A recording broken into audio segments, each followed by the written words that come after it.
Question को solve करने से पहले मैं एक बात बस डिस्कस करूंगा, वो ये कि देखिए सबसे पहले लॉग के फंक्शन के बेस जो भी इक्वेशंस होते हैं उसको सॉल्व करना अगर है आपको, तो फर्स्ट ऑफ ऑल आपके माइंड में ये आना चाहिए कि लॉग का जो बेस होना चाहिए वो सेम होना चाहिए। अगर आप इस क्वेश्चन में ध्यान से देखो तो इस लॉग का बेस ये है और इस लॉग का बेस कितना है, इतना है। राइट है। तो अगर आप इस क्वेश्चन को डायरेक्टली प्रोसीड करते हो तो हम थोड़ा सा दिक्कत होगा इस क्वेश्चन में सॉल्व करने का। तो ट्राई करिए कि देखिए एग्जाम में जब भी क्वेश्चन बनाएगा तो ये ध्यान रखिएगा, अगर कुछ एक्स के वैल्यू पे डिपेंडेंट इक्वेशन टाइप क्वेश्चन आ रहा है तो जरूर उसमें कुछ ना कुछ ऐसा कैलकुलेशन होगा कि बेस सेम बन सकता है। कि जब तक बेस सेम होगा नहीं तब तक क्वेश्चन सॉल्व होगा नहीं। तो ये ट्राई करिएगा, आप उसमें जो भी कैलकुलेशन कर सकते हैं उसको ट्राई करिए, और कैलकुलेशन आप करेंगे तो आपको एग्जैक्टली मिल जाएगा सेम बेस पे कैसे कन्वर्ट करना है। राइट है। अगर इस क्वेश्चन में ध्यान से देखो तो देखो सबसे पहले हम स्टार्ट अगर करें स्टार्टिंग से ही क्वेश्चन, तो मैंने किया क्या, ये बेस है x+3। अगर आप ध्यान से देखो ये क्वाड्रेटिक को हम फैक्टराइज कर सकते हैं, है ना। आप देखना चाहो यहाँ पे ध्यान से, तो यहाँ पे जो फैक्टराइजेशन होगा हमारे पास ये 6x², सॉरी 6x² प्लस, देखिए 18 है, 3 6 अगर करेंगे तो 180 आएगा। 180 को अगर हमें ऐड करना है तो हमारे पास 18 और 10 का फैक्टर बनेगा, यानी 18x plus 10x+30 equals to 5 - 2 log, ये हमारे पास आएगा कितना 6x+10। और इसको अगर आप ध्यान से देखो तो ये लिखा है x+3 का होल स्क्वायर, परफेक्ट स्क्वायर लिखा हुआ है। राइट है ना, ये चीज पूरा परफेक्ट स्क्वायर लिखा है। तो अगर हम आगे प्रोसीड करें तो कितना होगा अपने पास लॉग x+3, और यहाँ से अगर आपने कॉमन किया 6x तो आएगा 6x कॉमन, x+3 और प्लस यहाँ से कॉमन हुआ 10 विच इज x+3, और इक्वल्स टू 5 टाइम्स ऑफ, अगर मैं इसका पावर इधर लाऊं लॉग के पहले तो ये हो जाएगा 4 लॉग दिस इज x+3, और यहाँ पे 6x+10 बेस में। राइट है। इसके बाद अगर हम सॉल्व करें तो लॉग बेस में x+3, और इसका फैक्टराइजेशन से कितना है, एक आया x+3 फैक्टर आया और एक आया 6x+10। और आप इसको ध्यान से देखो तो थोड़ा सा आइडिया आपको लगने लगेगा कि आगे क्वेश्चन में करना क्या है, और आई होप इसके आगे आप तो खुद भी सॉल्व कर सकते हो। तो अगर इसके आगे हमें करना है तो हम लोग क्या कर सकते हैं, नेक्स्ट हमने यहाँ पे किया प्रोडक्ट रूल लगाया।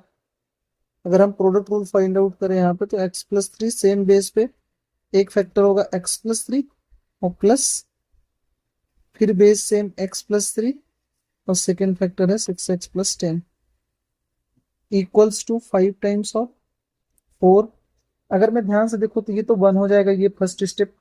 इसमें बेस देख रहे हैं x+3 है, और हमें मालूम है कि जो लास्ट में लिखा हुआ है इस वाले का मैं बेस क्या बना सकता हूँ, इस पूरे टर्म का बेस क्या बनाया जा सकता है, x+3 बनाया जा सकता है, क्योंकि हमने बेस चेंज थ्योरी पढ़ा है, सेकंड पार्ट जो पढ़ा है कि अगर हम इस लॉग का रेसिप्रोकल कर दें तो हमारे पास x+3 क्या होगा, बेस बन जाएगा। तो हमने इसका रेसिप्रोकल किया तो कितना हो गया 1/log 6x+10, और यहाँ पे आ गया x+3।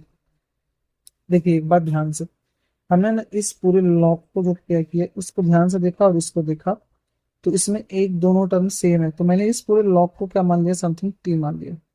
हम इसको क्या ले लेते हैं, टी एज्यूम कर लेते हैं। और ये वाला फर्स्ट वाला लॉग इज 1, ये पूरा लॉग 1 हो जाएगा। तो यहाँ से अगर हम आगे प्रोसीड करें तो इतना अपने पास कितना आएगा 1 प्लस ये हमारा टी हो गया equals to 5 times of 4 divided by ये भी कितना हो जाएगा टी, पूरा सेम है।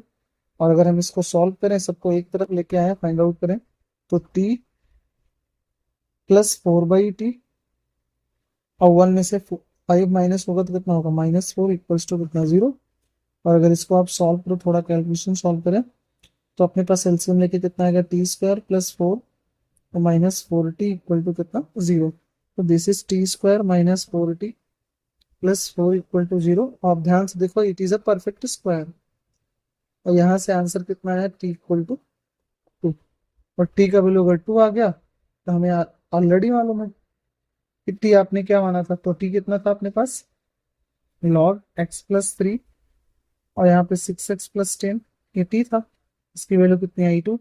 अगर हम log को हटाएं तो हमने क्या पढ़ रखा है, बेस का पावर सामने वाला बनेगा और आंसर में कितना आएगा, ये आएगा। तो this is 6x plus 10 equal to x plus 3 का होल स्क्वायर। और इसको अगर आप सॉल्व करते हो राइट साइड पे अगर हम लिखते हैं तो कितना आएगा, 6x प्लस 9। और ये पूरा का पूरा टर्म इस तरफ लेके आया, -10 इक्वल टू 0। तो 6x cancel, x square -1 equal to 0। तो यहाँ से सोचो x की वैल्यू हमें क्या मिल रही है, +-1। ध्यान से याद रखिएगा एक बात, यहाँ पे गलती होती है लास्ट में। x की जब वैल्यू आपको फाइंड आउट हो जाए तो फाइंड आउट होने के बाद हमें क्या करना पड़ता है, ये वैल्यू चेक करनी पड़ती है कि हमारे इक्वेशन को सेटिस्फाई कर रही है कि नहीं कर रही है। तो अगर हम x की वैल्यू -1 या +1 तो सेटिस्फाई करेगी। अगर हम -1 यहाँ पे सारी जगह पे रखें, इन जितने भी प्लेसेस हैं हर जगह -1 रखें, तो बेस तो सेटिस्फाई होगा। यहाँ पे +2 आएगा, यहाँ पे +4 आएगा, सेटिस्फाइड है। अगर यहाँ -1 रख तो +6 हो जाएगा, ये -20 है। तो ओवरऑल ये भी सेटिस्फाइड हो रहा है। और यहाँ पे अगर रखते हो आप -1 तो ये भी ओवरऑल सेटिस्फाइड हो रहा है। यानी हमारे पास +1 -1 दोनों आंसर है। हमसे सम पूछा तो सम कितना आ जाएगा, 0, क्योंकि प्लस माइनस आंसर आया है। तो final answer is 0। I hope ये क्वेश्चन आपको समझ में आया।